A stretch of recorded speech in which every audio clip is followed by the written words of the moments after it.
Philippine tennis sensation Alex Eala has finished. Now we came here because she's also here. I just wanted to thank you all so much for the support. The atmosphere these past few days have been completely amazing. The call came in the middle of the night at 3 a.m. in Mallorca, a time when even Rafael Nadal would normally expect silence. He picked up anyway. At first, he assumed it was something routine, an update from the Rafa Nadal Academy, news about one of the young players he mentors, or a minor issue that couldn't wait until morning. But the moment he heard the voice on the other end, he knew something was wrong. It wasn't calm. It was urgent, strained, almost panicked. The Upper Austria Ladies Linz Open, a tournament with more than 35 years of history, was in serious trouble. Not a small issue, but a full crisis. Ticket sales that had been projected confidently months earlier had suddenly collapsed. Entire sections of the stadium remained unsold. Sponsors, usually stable and predictable, were now questioning their commitments, and some were even hinting at withdrawal. And the reason was shockingly simple. Alex Eala was not in the main draw. The 20-year-old Filipina sensation, whose rise had electrified tournaments across continents, had been excluded after her ranking dropped from number 29 to number 45 following her loss to Karolina Muchova at the Miami Open. On paper, 19-year-old lefty Alex Eala from the Philippines could be the next big thing in pro tennis. This is the goal. My goal is to be able to integrate myself into the WTA circuit more and to be able to handle myself better on court. Bolted into the spotlight last month after making the semifinals at one of the biggest pro tennis tournaments. Paper, the decision made sense. In reality, it changed everything. Because Eala wasn't just another player missing from the lineup. She was the draw. She was the same player who had packed stadiums in Melbourne, driven massive ticket surges in Dubai, and sold out merchandise within hours in Miami. Without her, the atmosphere disappeared. Sponsors saw it immediately. Brands that had benefited from her global pull understood her real value better than rankings ever could. Now they were sending a clear, uncomfortable message. Bring her back, or prepare to lose millions. By the time the situation was fully explained, Nadal was sitting upright in bed, fully awake, absorbing the scale of what he was hearing. This wasn't just about one tournament struggling. It was something bigger, a clash between tradition and transformation, between a ranking system built on points and a new era driven by attention, emotion, and global influence. April 2026, Linz, Austria. The Upper Austria Ladies Linz Open was meant to be a celebration, its 35th edition promising a week of elite tennis, packed stands, and international stars. Players like Ekaterina Alexandrova and Jelena Ostapenko were set to headline. Prize money had even increased by over $140,000 compared to the previous year. Everything looked perfect until the numbers arrived.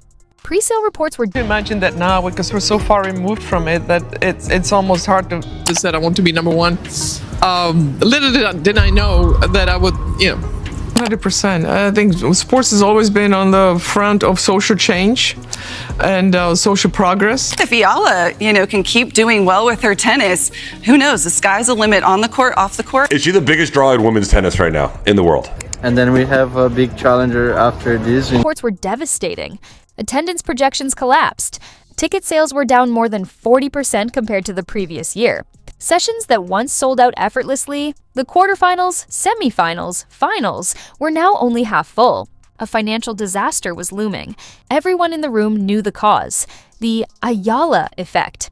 The same force that had overwhelmed ticketing systems in Miami and boosted attendance in Dubai by nearly 48% was absent.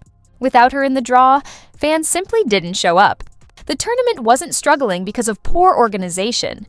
It was struggling because the star who drove global excitement was missing. Sponsors reacted immediately. In a tense meeting, voices sharpened and demands escalated. When officials explained that Eala was excluded due to ranking, the response was instant. Get her in. Wildcard, special exemption, whatever it takes. If she's not playing, we're not paying. It was an ultimatum that shook the entire tournament structure. For the first time in its history, Linz wasn't just organizing matches, it was fighting for survival. Inside the sport's governing circles, debate intensified. Some insisted rules must be followed strictly. Others argued the system was outdated if it ignored the sport's biggest attractions. Rankings measured performance, but not influence. Of course, the atmosphere in each tournament has been amazing, and it's been a different start this year than any other year I've ever had. So Sports, Alex Eala makes history in the US as the first Filipino tennis player to compete at the Indian Wells Open. Tournaments are such great experiences for me, especially playing in front of the best crowd ever, and I do my best. I do what I can, and just if I see an opening. So young and she's just coming through, so and obviously the first couple rounds the schedule is so packed. She has more confidence and she goes for her shots without any doubt, I would say. This was definitely one of the bigger Filipino turnouts. Also New York was huge.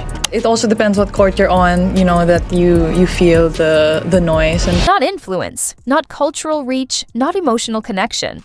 One anonymous official summed it up bluntly. She wasn't just a player anymore, she was a phenomenon, and the system had to adapt or risk becoming irrelevant. The controversy exposed a growing tension in modern tennis: structure versus spectacle, regulation versus reality. Because Alex Eala wasn't just filling stadiums, she was redefining what filled them. For the Filipino diaspora especially, she had become something far greater than an athlete. She was a symbol of possibility, a young woman from Manila who rose to the biggest stages in the world and carried millions of hopes with her. Her matches weren't just games. They were events of identity, pride, and connection. In Dubai, ticket sales surged. In Miami, her jerseys outsold every other player combined. In multiple cities, her presence alone reshaped entire tournaments. As one veteran referee put it, people aren't just cheering for tennis, they're cheering for themselves. The financial reality was impossible to ignore. Eala generated millions in revenue, media attention, and global engagement. Without her, tournaments lost both money and energy. For the WTA, the dilemma became unavoidable. Should the sport strictly follow rankings, or should it adapt to a new era where global impact matters just as much? Inside the organization, discussions grew heated. Then, finally, the decision came. Alex Eala was awarded a wild card into the Linz Open main draw.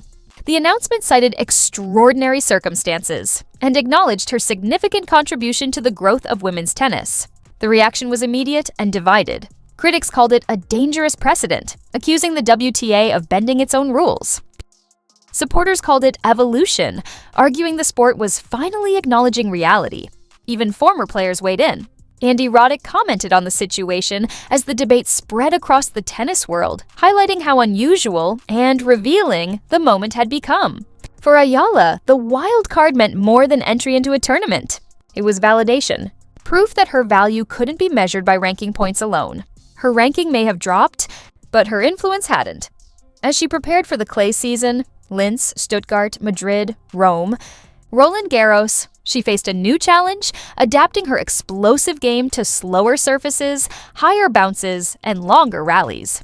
But she also carried something no statistic could capture: a global following that would follow her anywhere. In Linz, she would compete not just as a seeded player, but as a phenomenon surrounded by thousands of traveling fans.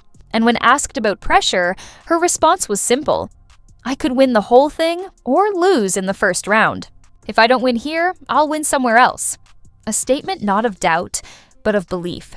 The Linz Open, once on the brink of financial collapse, had been pulled back from the edge. Sponsors stayed. Tickets surged. The stadium filled again. And one question lingered over the entire sport. Was giving her that wild card the right decision? Or just the first sign that tennis itself was changing forever?